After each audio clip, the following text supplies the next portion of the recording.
সাত সকালে খাড়ির ব্রিজের নিচ থেকে উদ্ধার এক ব্যক্তির নিথর দেহ। ঘটনাকে কেন্দ্র করে তীব্র চাঞ্চল্য ছড়িয়েছে এলাকায়। ওই ব্যক্তির রহস্য মৃত্যু ঘিরে উঠছে একাধিক প্রশ্ন। কিভাবে মারা গেলেন ওই ব্যক্তি, এখন সেই প্রশ্নের উত্তর খুঁজতে তদন্তে নেমেছে পুলিশ। ঘটনা মালদা জেলার গাজল থানার অন্তর্গত কসবা এলাকার। স্থানীয় সূত্রে জানা যাচ্ছে মৃত ওই ব্যক্তির নাম নন্দ দাস, গাজল থানার অন্তর্গত সরকারপাড়া এলাকার পালপাড়া গ্রামের বাসিন্দা, পেশায় দিনমজুর। ওই ব্যক্তির মৃত্যুর পর প্রশ্ন উঠতে শুরু করেছে কিভাবে খাড়ির ব্রিজের নিচে পড়ে মারা গেলেন ওই ব্যক্তি। সেই উত্তর জানার চেষ্টা চালাচ্ছে পুলিশ। গাজল 1 নম্বর গ্রাম পঞ্চায়েতের উপপ্রধান প্রদ্যোৎ কুমার সর্দার জানান, সকালে খবর পেয়ে ছুটে এসে দেখতে পান ওই ব্যক্তি ওখানে পড়ে রয়েছে। মৃত ওই ব্যক্তি তার এলাকারই বাসিন্দা। তিনি বেশ কিছুদিন ধরে শারীরিক সমস্যায় ভুগছিলেন। কোনোভাবে ওই ব্রিজ থেকে পড়ে গিয়ে মারা গিয়েছেন বলে জানিয়েছেন তিনি। যদিও স্থানীয় এক মহিলা কিন্তু অন্য অভিযোগ তুলছেন। মহিলা অভিযোগ করে জানান, বটতলী এলাকায় চলছে মদের রমরমা ব্যবসা। ছোট থেকে বড় সকলেই মদের নেশায় আসক্ত হচ্ছে। সম্ভবত মদ্যপ অবস্থাতে বাড়ি ফিরতে গিয়ে ওই খাড়ির ব্রিজের নিচে পড়ে মারা যান ওই ব্যক্তি। যদিও তিনি স্বীকার করে নিচ্ছেন এই মদ বিক্রি নিয়ে কোনো অভিযোগ হচ্ছে না, রমরমিয়ে চলছে সেই ব্যবসা। ঘটনার খবর পেয়ে ঘটনাস্থলে পৌঁছে মৃতদেহ উদ্ধার করে পুরো ঘটনা নিয়ে তদন্ত শুরু করেছে পুলিশ। পুলিশের তরফে দেহ ময়নাতদন্তের জন্য পাঠানো হবে মালদা মেডিকেল কলেজ হাসপাতালে। পুরো ঘটনায় একদিকে আতঙ্ক, অন্যদিকে শোকের ছায়া এলাকা জুড়ে। মারা গেল চিনেন নাকি? হ্যাঁ, ওই দিকে বাড়ি। কি নাম? নাম জানি না, নন্দর ভাই। আচ্ছা, কিভাবে মারা গেল বলে মনে হয়? ওই যে মদ খেয়ে আসছিল বটতলিতে, সব জায়গায় বাড়ি বাড়ি মদের ব্যবসা, বাড়ি বাড়ি। রাত্রি 9টার সময় মদ টদ খেয়ে আসছে, মনে হয় অতিরিক্ত মদ খেয়েছে। আর ব্রিজের ওখানে বসেছে, বসে গিয়ে মনে হয় উল্টে পড়ে গেছে, পড়ে গিয়ে মারা গেছে। ওখানে মদের ঠেকটা আপনারা যথেষ্ট বন্ধ করুন তাড়াতাড়ি।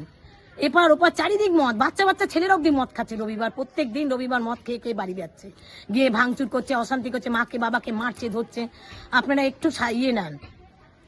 এটা নিয়ে কোথাও জানিয়েছেন যে এখানে এরকম মদ বিক্রি হয় বা কিছু? কোথায় জানাবো, কি বলবো, এখানে সবাই জানে, যারা যে যায় আপনাদের থানায় তারা অব্দি জানে মদ। তারাও আমার মনে হয় খেতেও যায়, থানায় যায়, ভদ্রভাবে যায়, খেয়ে আসে, ওরাও খেতে যায়। আর কি বলবো, পাড়ার লোক বলতে পারবো, সবাই জানে এটা মদের ঠিক। কিন্তু এত বড় ব্যবসাটা ছিল না, এখন দিনে দিন আরো বড় হচ্ছে ব্যবসাটা। আশা করি শুভেন্দু এসছে, এখন ব্যবসাটা অন্যরকম হবে আশা করছি। হ্যাঁ, আপনার যেভাবে না, কত মা মনের, কত বউর শীতের সিঁদুর মুছে যাবে, কত মা বোনের জীবন নষ্ট হয়ে যাবে এরকম চলে গেলে। অকলে নিজেরা তো চলে যাবে, আমাদের জলে ভাসিয়ে দিয়ে রেখে যাবে। আমরা কোথায় যাব, কার কাছে যাব, কাকে বলবো? সেই জন্য আপনাদের বললাম, আপনারা একটা ব্যবস্থা করুন। একমাত্র আপনারাই পারেন ব্যবস্থা করতে, আপনারা করুন ব্যবস্থা। আপনার নাম? আমার নাম রূপা ঘোষ, বাড়ি সরকারপাড়া।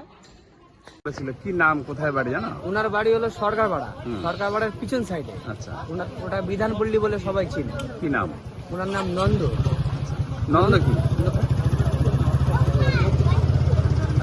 এই বডিটা কখন দেখতে পারলো বা কি হলো তারপরে?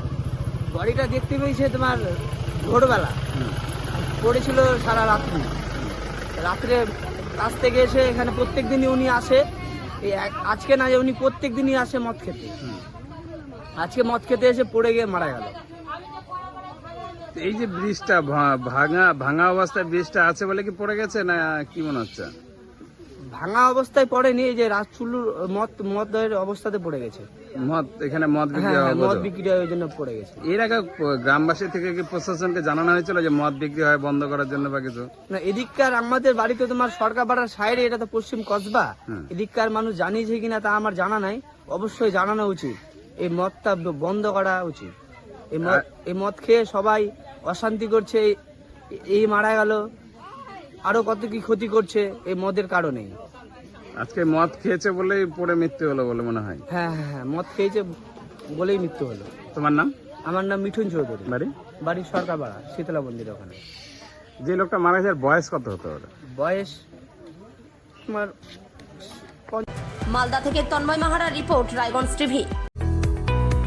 এইমস ভুবনেশ্বরের চিকিৎসক, বর্তমানে রায়গঞ্জ গভর্নমেন্ট মেডিকেল কলেজে অ্যাসিস্ট্যান্ট প্রফেসর হিসেবে কর্মরত ডক্টর সর্বানন্দ মণ্ডল এখন বসছেন নিউ বেঙ্গল মেডিকেলে।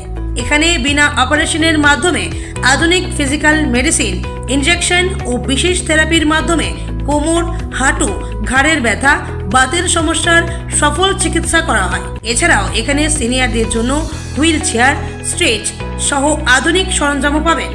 ঠিকানা সৎসঙ্গ রোড, উকিলপাড়া, রায়গঞ্জ, উত্তর দিনাজপুর। যোগাযোগ number 9382968820। Doctor Sandeep Agarwala nephrologist অর্থাৎ কিডনি বিশেষজ্ঞ নিয়মিত রোগী দেখছেন রায়গঞ্জ নিউ বেঙ্গল মেডিকেলে, যাদের শরীর বা পা ফুলে যাওয়া, প্রস্রাব চাপ কম বেশি হওয়া, উচ্চ রক্তচাপ, প্রস্রাবে ফেনা হওয়া, ক্রিয়েটিনিন বেড়ে যাওয়া, ডায়াবেটিস জনিত কিডনিতে সমস্যা, কোমরে কিডনির পাশে ব্যথা, এইসব রোগে চিকিৎসা করছেন তিনি। প্রতি মাসে প্রথম ও তৃতীয় শুক্রবার দুপুর 1টা থেকে বসছেন। ঠিকানা সৎসঙ্গ রোড, রায়গঞ্জ। নমস্কার, আপনার ব্যবসার প্রচার কি ঠিকভাবে হচ্ছে না? চিন্তা নেই, রায়গঞ্জ টিভি আছে আপনার পাশে। আমাদের চ্যানেলের মাধ্যমে আপনার ব্যবসা বাণিজ্য, দোকান, শোরুম, কোচিং সেন্টার বিজ্ঞাপন পৌঁছে দিন হাজার হাজার মানুষের কাছে। কম খরচে বেশি প্রচার।